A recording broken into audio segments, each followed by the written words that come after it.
So Dokkan Battle 2024 is finally behind us completely. We're about 2 days, I think, away from the 10th anniversary reveals, and here I have, from my memory, the units of 2024 that were notable in any way, easy A's, not sub easy A's, typically just releases, major easy A's, etc. If I don't have you here, you're probably not even in contention to be one of my favorite units.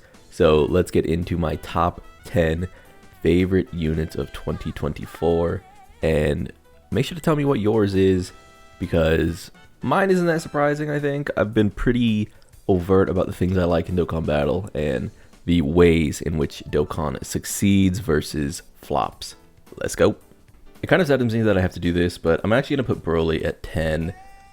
In most cases, I probably wouldn't have this character on here at all, just in terms of how he was introduced and later fell off. He was quickly out of contention for top 3, top 4, top 5, top 10 in the game, and domains have continued to just be a thorn in Dokkan's side ever since being introduced. That said, Super Broly is a soft spot for me. Broly was one of, if not my favorite villain in the series for a very long time. I think his redesign is great. I think anyone who has to argue over Z versus Super Broly, I think they just need things to do.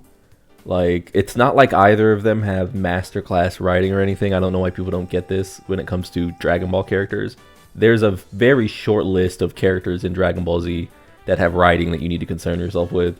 You could say that most, if not all, characters have pretty simplistic writing, so I don't know. Whether they scream or not doesn't really matter to me. But yeah, great foundational, fundamental understanding of what we want from this character in terms of animations. I think if there's one thing I could have done more with, it's that his transformation after Domain is a little lackluster, but he's certainly the best version of characters like this Broly in terms of what he's actually doing in his super animations. Super great. That's going to be my number 10. This might be a bit of an odd one to make it on here, especially after an anniversary unit, but I'm going to say this 17. I didn't really get a good chance to use the 17 when he originally released. There hasn't been a 17 that's been remarkable since I started playing Dokkan. Because of that, this has been some access to a character that I like from the series, as well as great animations. I say it all the time when we look at the Easy A chart. The characters coming up who need to Easy A all look phenomenal, including the most recent year, which is going to be some of the best animations Dokkan has ever had, but easy-ing. Like, that is insane. For that reason, yeah, I think this is just hits the other mark, but instead of being like Broly, who's a bit sketchy, 17 is niche. He's just good on the reps of Universe 17, but I mean, if you're running that team, I would say that this team has been my go-to clear the content on first try team a lot of times. Like, it's just been really reliable, and he's a staple of that team. It's gonna get pretty familiar in a bit. One of the most important things to me is not only animation fidelity, but ease of use, and I think Family Kamehameha Gohan just symbolizes both peak animations, great active, great invincible standby, goes on so many teams, flexible as you can even believe. One of the rare cases where if you're pulling for units, I usually say get the DFE. If you're pulling for a character like Family Kamehameha Gohan, I would actually go as far as to say that it is pretty smart to simply pull for him first, but that's just me. Family Kamehameha was gorgeous. I don't really know why it felt like both the Brolys from the same celebration, even though it was a Broly celebration, got the short end of the animation stick. I mean, great active on Tech Broly, great active and revive and intro on Int Broly, but the super attacks really fell flat, whereas Family Kamehameha Gohan does not have a bad animation. And I mean, it feels obvious, right? And around number 7 is where I think it is about time. I'm going to say that Tech UI Goku goes right here, and I know this might seem low, especially with his level of character. I mean, 10 about LR, but what I would say is that a lot of the times I was running Tech UI, it never really felt like I was banking on him so much as his leader skill facilitates a lot of interesting situations, as well as his domain being important to skirt around the dodge removing, dodge canceling status from the boss. But as far as it being like him specifically, like I'm just excited to use Tech UI, I would almost consider him sort of the same as Beast Gohan, where I didn't really ever go out of my way to use either because I needed to or like I really wanted to.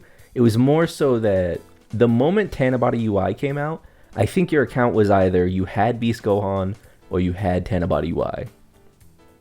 The moment Tanabata dropped, I don't think you could be in a stronger spot than having one or the other, and they were account defining. They defined what you were playing on your account essentially, and both of those things are essentially the same team. That said, I couldn't leave him off because I have used him a ton, and I would say that I've enjoyed using him more than these characters, even if it's for varied reasons. Great animations, a fun domain because Super doesn't really struggle to get domains out, whereas Super bosses and villains in general do. So yeah, I mean, just a great release. Looking through this list, I think it's about time we bring out the GOAT. Gogeta's interesting because I don't think he was ever going to be the standout best in the 9th anniversary, but I wonder if I could check how many times I've used every anniversary character that I have, which is him and Broly, and then maybe some of the Easy A's and such. I bet he's really up there. I bet Gogeta is really up there. Phenomenal active skill, great animation, key super reflect, phenomenal supers, all 4 of them. KO screens, multiple KO screens, like 3 in total, I think. I mean, transformation looks good. The flexibility of him being both a character that can sometimes go in slot 1, 2, and 3 if you really get fucked, like, not mentioning his blue stage where he's just super reliable, dodge character, gonna stay strong. Gogeta, this Gogeta being the way he is part of why I don't want 10th anniversary Gogeta to tread back into blue, because I think you just get compared to this character and are probably like doomed for it. Because outside of just being like #1 strongest thing in the game, like I don't know, this Gogeta, where like it's just kind of like flatly you have like more numbers, what Gogeta Blue is doing is the character you could create in your mind to give a new player. This is the single best character you could give to a new player because it teaches them about counters, it teaches them about actives, it teaches them about transformations, it teaches them about rainbow orb changing, it teaches them about super effective against all types, I believe. Like, what an amazing kit. A character who is dripping with identity, as I always say. There's some characters who don't have any identity at all. Gogeta has a ton in this case, so yeah. Of the characters I just mentioned, one stands out though, and somehow, unknowingly, Bootanks managed to crawl to the top of a mountain of elite characters. And the reason is, villains need Buhan. Buhan is the ultimate villain release this year, I think. And I know you might say like, oh, Tech Broly. Oh, DFE Uncontrollable Power Broly. You could say Janemba. I think that Buhan represented the aha moment for Akatsuki. This character did it all.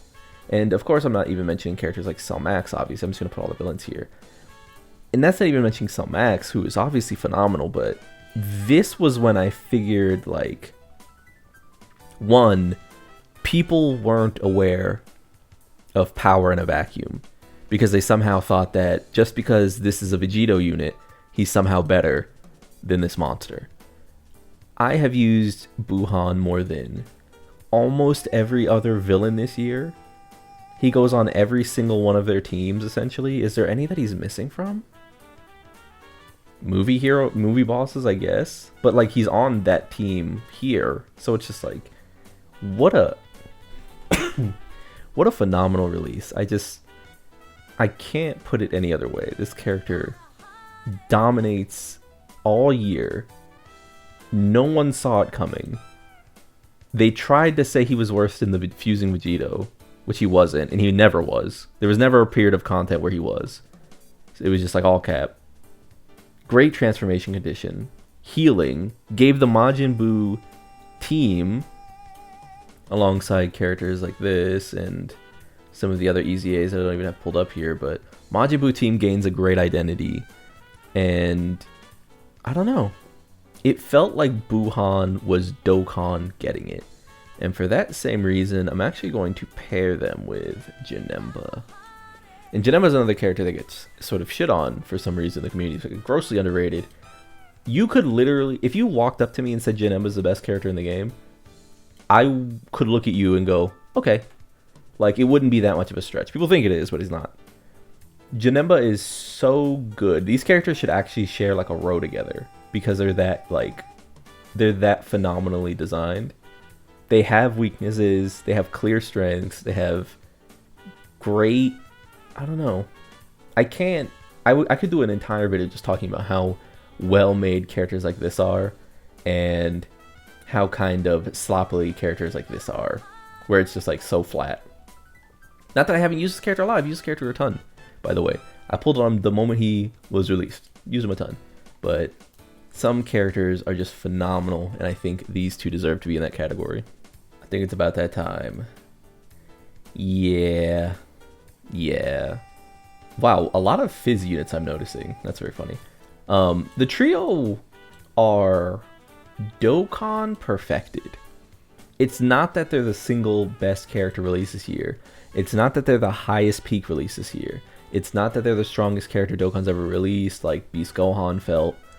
It's that we rarely in Dokkan have units that show what the staff is capable of when it comes to rolling back time. This character being good meant that characters like, where is she? Right here, Bulma came back. Bulma was arguably the top 3 yellow coin LRs in the game, purely off the back of this character. Their window was pretty short because they got aged out sort of by the standby being contested. But there's no real, I don't know. It makes me excited, much like these villains make me excited, to see the future of kit design if this is what we're getting. We've already sort of seen that here with Glorio. I just think that as supports tend to have the most obvious strengths in terms of identity in all of Dokkan. They're the characters that you can look at a character, say that's a support, and I can't tell you no, because the thing they do is obvious. Whereas if you're like, this is a damage dealer, I'm going to look at you and go, well, this is a damage dealer, and this is a damage dealer, and this is a damage dealer, and this is a damage dealer, and this is you know what I mean? Even though some of these characters skew more defensive, or a lot of them do in fact, we kind of get that like everything does damage in Dokkan. It's not impressive. This is a damage dealer, right? And he's also one of the most defensive units in the game. So it's like, what are we talking about really? Same thing with characters like Cellmax. Yeah, the trio just managed to break out in a big way. The only reason they're down here is because obviously they got a little worse in terms of using them as a leader, sitting them in slot 1, and arguably characters like Glorio are coming to take their spot as a frankly power crept version of them. Him just going in slot 3 is like the idealized version. I cannot wait to see more sports in Dokkan Battle, but that'll be my number 3.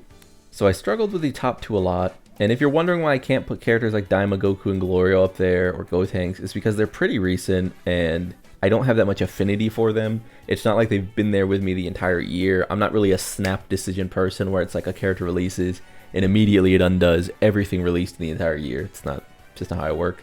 But that said, one of the characters that quickly rose to the occasion was Carnival Tech Broly. Carnival Tech Broly is a masterwork. Again, I say great damage, solid to great defensively, scales down with time, stacks so he goes more and more. He has that overflowing power theme baked into him where he's caring less about his defensive as the fight goes on and more about just being an all-out brute and all-out attacker. What that means is that he can save you the first few rounds of a fight, and characters like Super Saiyan 3 Goku are reminiscent of them, but DFE or Carnival Broly is just sort of the realized version of that. I think that's kind of cool that they've got this archetype in mind of characters that do visibly scale down. They don't really have defensives that are multiplicative. Like they don't just like go forever. I'm excited to see more characters like that sort of float out of their role. I'd like teams to be more flexible in that, like, you know, characters who are good early, like 17 and Tech Broly here, are rewarded for that and then can slot into different roles as the fight goes on. But I think it's time to get into number 1, which is going to be a bit of a cop-out, but I literally can't do this. Like, I cannot separate them. The more I thought of it, the more it became realistic. I don't really know, because here's the thing. We are going into the 10th Annie, and everyone's super excited for Super Saiyan 4s and the gods. And I'm super excited, of course. That said, do you know how hard it's going to be for them to maintain the level of power that these two characters kept the entire year, including right now? When the Goku Red Zone comes out in a few days, I'm just going to use these guys still, right? They're going to have gone nowhere. It's crazy how the entire super tag is essentially buoyed by these guys, and it's a testament to great links and great tags, categories rather. Got a little too Dragon Ball Legends for y'all, but categories rather. Unconstricted, completely free kits that don't really need anything.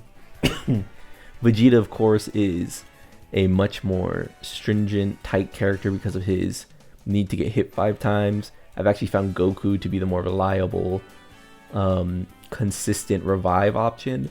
But even then, when you revive with one, the other gets stronger. It's just, I don't know. My one hope for the 7 years isn't that they're the best characters in the game, because I think it'll probably be the anniversary units, and I kind of would hope that it is still.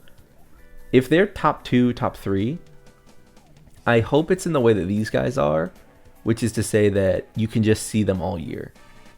I don't really want easy A's that fall out of favor, and if you're looking at this list, how many of these characters, bar this one I guess, have just like died? Essentially none of them. Essentially all of them still consistently achieve their role, are very powerful, have great animations, have powerful actives, have powerful domains, are run savers in the case of like easy A's and or like revives, are run savers in the way of targeting mechanics. It's just, this is really me at my most biased, and it's because I just like Super Broly, not like Z Broly. But it's really hard to break into this list. I don't even know if like this pair is close. Is it? Is there anyone here that could even contend with them? I just don't think so. Yeah, I think the single best units released this year for me have been these easy A's. They're just so fun to use. They do it all. They do it all. And I think the great weaknesses that shine through don't also make them auto win buttons. Goku does need to dodge. If he's in the Goku and Frieza fight, he needs to have a source of dodge canceling. And if you're in Vegeta, your ass is in the hot seat, because you need to get your revive up for your team, but you can't just sit in slot 1 before attacking for free anymore. So yeah, I don't know. I think it feels like every decision that's been made around 2024 was made around these characters. I know they weren't, but it sure feels that way, man. If you have no other character on this list, but you have these two because you're a returning player, you were good this year. You literally didn't have to pull on a lot of these other main casts. Maybe you pulled for this guy, and then you just ran this team. It was so crazy. But yeah, that's going to do it. Like if you like the video, subscribe to join the club. We all gonna make it. I've been Lone. Who's your favorite character this year? Peace.